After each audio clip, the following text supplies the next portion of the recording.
Hello everyone, this is dietician Priyanka from Nidhi's health line channel. So ఈరోజు మనం ఒక interesting topic గురించి తెలుసుకోబోతున్నాము. So Harvard Medical School and National Institute of Neurological Diseases and Strokes అనే 2 సంస్థలు కలిపి ప్రపంచవ్యాప్తంగా ఒక సర్వే కండక్ట్ చేశారంటండి. బై సర్ప్రైజింగ్లీ ఈ సర్వేలో మనకి ఏం తెలిసిందంటే, మనం తెలిసి తెలియక చేసే పొరపాట్లు, మన లైఫ్ స్టైల్ హ్యాబిట్స్ వల్ల మన బ్రెయిన్ అనేది చాలా ఎక్కువగా ఎఫెక్ట్ అవుతుంది. తద్వారా మెదడు సంబంధిత వ్యాధులు వస్తున్నాయి అని చెప్తుందంటండి. సో అసలు తెలిసి తెలియక చేసే పొరపాట్లు ఏంటి, మనం డైలీ లైఫ్ స్టైల్ హ్యాబిట్స్ లో ఏం చేంజ్ చేసుకోవాలి, అసలు ఈ మెదడు సంబంధిత వ్యాధులకి రిలేటెడ్ మన ట్రీట్మెంట్ ఏముంది, లేదంటే మనము ఎలా బయటపడాలి అనేది ఈ వీడియో ద్వారా తెలుసుకుందాము. సో నా ఎఫెక్ట్స్ కనుక మీకు నచ్చినట్టయితే please subscribe our channel. So అసలు టాపిక్లోకి వెళ్ళినట్టయితే మీకు ఎప్పుడైనా అనిపించిందా అసలు మనం ఎందుకు నిద్రపోవాలి అని?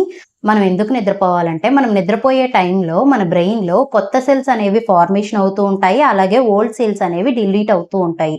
సో ఎప్పుడైనా మనకి ఈ కొత్త సెల్స్ ఫార్మ్ అవ్వకపోయినా లేదా ఓల్డ్ సెల్స్ అనేవి ఎలిమినేట్ అవ్వకపోయినా మనకి ఏమవుతుందంటే చిరాకు రావడం, ఏకాగ్రత లోపించడం, స్ట్రెస్ రావడం, సరైన డెసిషన్స్ తీసుకోలేకపోవడం, ఇటువంటి లక్షణాలన్నీ మనుషుల్లో అబ్జర్వ్ చేస్తూ ఉన్నామని మన సర్వే మనకి చెప్తుంది.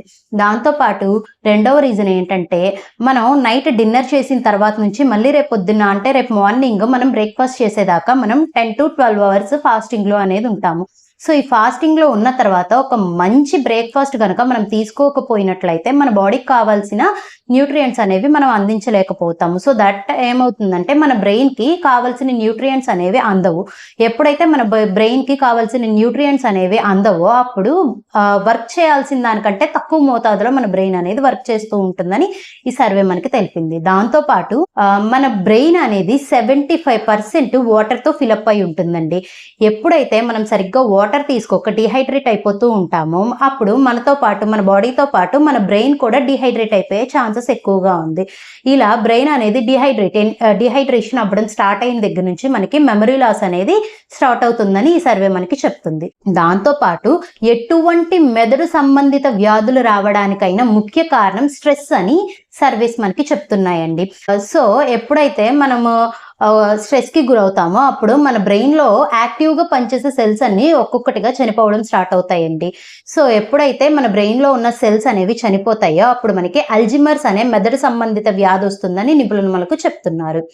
దాంతోపాటు ఎప్పుడైతే మనకి ప్రాపర్ వెంటిలేషన్ ఉండదో, మనం ఎప్పుడైతే సూర్యరశ్మికి ఎక్స్పోజ్ అవ్వమో అప్పుడు కూడా మన మైండ్ అనేది డ్యామేజ్ అవ్వడానికి ఛాన్సెస్ ఉన్నాయి. సో మనం ఎప్పుడైతే సన్లైట్కి ఎక్స్పోజ్ అవుతామో అప్పుడు మన బ్రెయిన్లో ఉండే సెల్స్ యాక్టివ్గా వర్క్ చేస్తాయి. మనం సన్కి ఎక్స్పోజ్ అవ్వకుండా చీకటి ఏరియాస్లో క్లోజ్డ్గా కూర్చుని ఉండడం వల్ల ఏం జరుగుతుందంటే మనలో డిప్రెషన్ పెరిగిపోతుంది, డిమెన్షియా వస్తుంది, అనెగ్జైటీ వస్తుంది. దాంతోపాటు అల్జిమర్స్ డిసీజ్ అని, స్ట్రెస్ అని ఇట్లాంటి మెదడు సంబంధిత వ్యాధులన్నీ రావడానికి ఎక్కువగా ఛాన్సెస్ ఉన్నాయి మన ఎక్స్పర్ట్స్ మనకి చెప్తున్నారు. సో వెంటిలేషన్ అనేది కూడా చాలా ఇంపార్టెంట్ మనకి మైండ్ ఫ్రెష్గా ఉంచుకోవడానికి. దాంతోపాటు poor dietary habits and excess eating habits కూడా మనకి మైండ్ మీద చాలా ప్రభావం ఉందని చెప్తున్నారు. సో ఈ poor dietary habits and excess eating habit అంటే ఏంటి అని అంటే, మనం తీసుకోవాల్సిన దానికంటే తక్కువ తీసుకున్నా లేదా మనం తీసుకోవాల్సిన దానికంటే ఎక్కువ ఫుడ్ కన్జ్యూమ్ చేసేసినా కానీ మన మైండ్కి చాలా ఇంపాక్ట్ ఉంటుందంట. సో మనం ఎక్కువ కన్జ్యూమ్ చేసినా తక్కువ కన్జ్యూమ్ చేసినా మన మైండ్ ఎలా పర్ఫామ్ చేస్తుందంటే ఏకాగ్రత కోల్పోవడము, ఒత్తిడికి ఎక్కువగా గురవ్వడము, సరిగ్గా చదవలేకపోవడము, సరిగ్గా గుర్తుంచుకోలేకపోవడము, దాంతోపాటు ఏంటంటే ప్రాపర్ డెసిషన్స్ అనేవి తీసుకోకుండా చాలా కన్ఫ్యూజింగ్గా ఉంటుంది మన మైండ్ అని మన నిపుణులు మనకు చెప్తున్నారు. దాంతోపాటు ద మోస్ట్ ఇంపార్టెంట్ థింగ్ ఏంటంటే అండి, ఇక్కడ ఎలక్ట్రానిక్ పరికరాలకు ఎక్కువగా అలవాటు పడిపోవడం, కంప్యూటర్ కానీ, టీవీ కానీ, మొబైల్ ఫోన్స్ కానీ, హెడ్ ఫోన్స్ కానీ, లేదంటే ఇటువంటివి ఏవైనా కానీ ఎలక్ట్రానిక్ వస్తువులు మనం ఎక్కువగా వాడుతున్నప్పుడు కంటికి సంబంధించిన వ్యాధులతో పాటు బ్రెయిన్కు సంబంధించిన వ్యాధులు కూడా ఎక్కువగా వస్తున్నాయని మన సర్వేస్ మనకి తెలుపుతున్నాయి. సో ఇవి ఎక్కువగా వాడుతూ ఉన్నప్పుడు ఈ ఎలక్ట్రానిక్ పరికరాలు మనలో ఏమవుతుందంటే, చిన్న పిల్లల్లో ఎక్కువగా బాగా చదవలేకపోవడం, చదివింది గుర్తుంచుకోలేకపోవడం, గుర్తుంచుకున్న దాన్ని ఎగ్జామ్స్ టైంలో రాయలేకపోవడము, కన్ఫ్యూజన్, ఇటువంటివన్నీ ఎక్కువగా చూస్తున్నాము అని మన ఎక్స్పర్ట్స్ మనకు చెప్తున్నారు.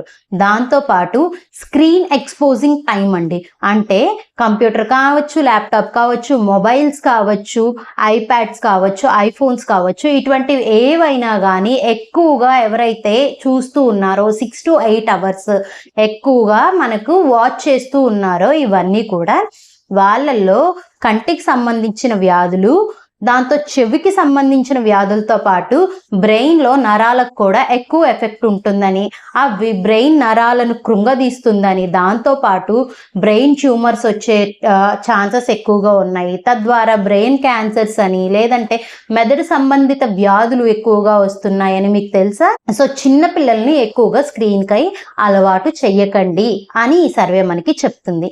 ఇప్పటిదాకా మనం చూసుకున్నాం కదండి, అసలు కారణాలు ఏంటి, మనం చేసే చిన్న చిన్న పొరపాట్లు ఏంటి అనేవి ఈ వీడియో ద్వారా మనం తెలుసుకున్నాం కదా.